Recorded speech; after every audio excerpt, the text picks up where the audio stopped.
Bienvenue à toutes et à tous pour ce nouveau tuto sur namasgraphics.com. Aujourd'hui, je vais vous parler d'un nouvel outil qu'on trouve sur Photoshop CS5 qui s'appelle la déformation par la marionnette, qui va permettre en fait de prendre, on aurait pu prendre un personnage, bouger ses bras, etc. Là, on va s'occuper en fait, pour l'exemple, de prendre la girafe et de lui faire baisser la tête de façon à faire croire qu'elle est en train de brouter de l'herbe.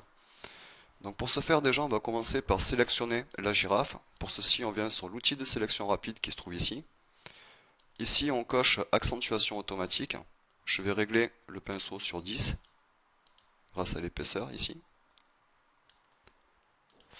Et je viens donc, en faisant un clic gauche, sélectionner le corps de la girafe.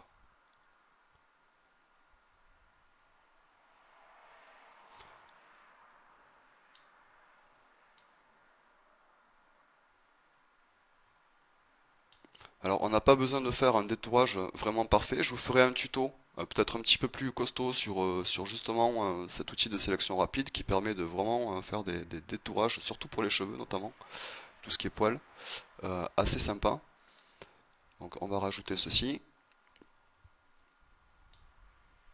Alors, on peut voir qu'ici, j'ai trop pris de... Ma sélection a pris aussi toute cette partie-là. Donc en fait, on vient appuyer sur Alt. Et une fois Alt maintenu appuyé, vous apercevez en fait que le pinceau prend une forme de moins.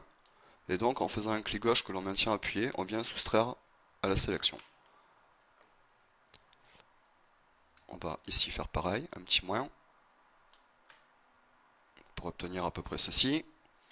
Et ici, en zoomant aussi, on va ajouter, donc je lâche le Alt de façon à ajouter à la sélection, comme ceci, et je vais venir en fait maintenant soustraire tout ce que je voulais pas. Ici, et puis cette partie-là. Bon, on va s'arrêter là. On va peut-être ajouter juste ici, hop, voilà, comme ça. Maintenant, vous venez ici cocher améliorer le contour. Alors par défaut, je pense que vous êtes sur cadre de sélection actif. On va passer sur le noir, parce que je pense que c'est le plus évident pour voir vraiment le détourage où il en est. Mais là, c'est pas trop un souci, vu que justement, on va garder le même fond, donc vous voyez, ça sera totalement adapté. Par contre, ce qu'on peut faire toujours, c'est venir sur rayon dynamique, booster le rayon dynamique sur 3,1, admettons, et on va aussi faire décontamination de la couleur, et venir le mettre sur 100%. Ce qui nous permet en fait d'enlever ici sur les contours tous les bleus qu'il y avait. Donc voilà ce que l'on obtient assez rapidement. On fait OK pour valider la sélection. Vous voyez que Photoshop a dupliqué l'arrière-plan et a créé un masque pour en fait ne pas détériorer le calque d'origine. Alors je vais recocher donc ici l'arrière-plan. Je vais venir ici sur la vignette noire du masque. J'appuie sur CTRL et une fois que vous avez le doigt qui prend avec une petite forme de carré, vous cliquez à l'intérieur, ce qui permet de récupérer la sélection. Je vais décocher mon calque du dessus, arrière-plan copie. Je reviens sur l'arrière-plan. Et là maintenant, on va effacer la girafe de notre décor. Et pour ce faire, on va venir sur Édition, Remplir. Ici, on coche Contenu pris en compte. Et on fait OK.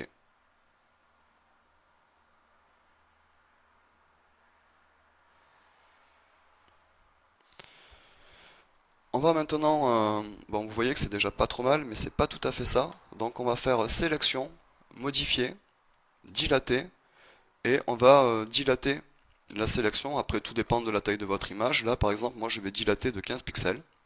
Ce qui fait que maintenant la sélection est plus large de 15 pixels tout autour.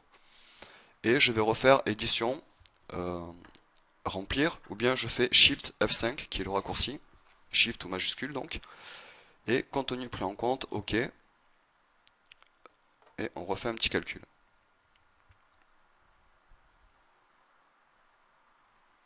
CTRL D pour désélectionner. On peut voir qu'il reste tout de même encore un peu de girafe qui reste à droite à gauche. On vient prendre ici l'outil lasso et on va, admettons, cliquer là-dessus, faire une sélection vraiment très très rapide, comme ceci. On refait un Shift F5, entrée, on repart dans un petit calcul très léger, de façon à vraiment enlever cette girafe-là. CTRL D pour désélectionner. Voilà donc ce que l'on obtient très rapidement. On vient recocher la girafe. On passe d'ailleurs sur son calque. Et maintenant, on vient faire édition, déformation de la marionnette. Et on va venir donc placer des points d'articulation en fait. On peut en placer aussi un peu partout, ce qui va nous éviter en fait parce que là, si je prends, admettons, on va prendre, admettons, ces points-là. Alors j'appuie sur Shift quand je veux en sélectionner plusieurs. Shift tout majuscule donc. Et si maintenant je clique, vous voyez que quand je bouge, il y a tout le corps, toutes les pattes là qui sont en train de bouger elles aussi. Donc CTRL Z pour revenir. Et pour ce faire, en fait, pour éviter cela, il suffit juste en fait de rajouter plus de points. Ce qui va permettre en fait de bloquer notre girafe. On va maintenant revenir donc sur les points qui nous intéressent de façon à baisser le corps. Donc j'appuie sur Shift pour sélectionner plusieurs éléments en même temps. Et je fais cliquer glisser vers le bas. Alors vous voyez que pour l'instant ça ne ressemble pas à grand chose. Je vais reprendre celui-ci, je vais le lever. Celui-ci aussi. Je vais prendre ces deux-là en appuyant sur Shift. On va, CTRL Z, revenir en arrière même. On va prendre juste celui-ci, comme ceci. Ces trois-là, on vient les baisser. Celui-là, on le remonte. On va aussi bouger celui-ci, ainsi que celui-ci, pour avoir quelque chose de plus arrondi. On va reprendre ces deux-là, en appuyant donc sur majuscule. On va prendre juste celui-ci, ainsi que juste celui-ci. Essayer de faire un dos quand même assez rond, enfin un cou assez rond. Celui-ci, on va le mettre plutôt comme ceci.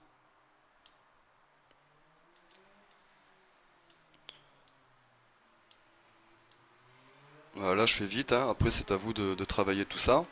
J'appuie sur Entrée pour valider la sélection. Et voilà donc ce que l'on obtient à l'arrivée. Donc je fais après un CTRL Z pour voir avant, après. Donc voilà en fait voici en fait le principe de l'outil marionnette, un des nouveaux outils de Photoshop CS5. J'espère que vous aurez appris quelques trucs grâce à ce petit tuto et je vous dis à un prochain numéro sur namosgraphics.com. Bon travail à toutes et à tous.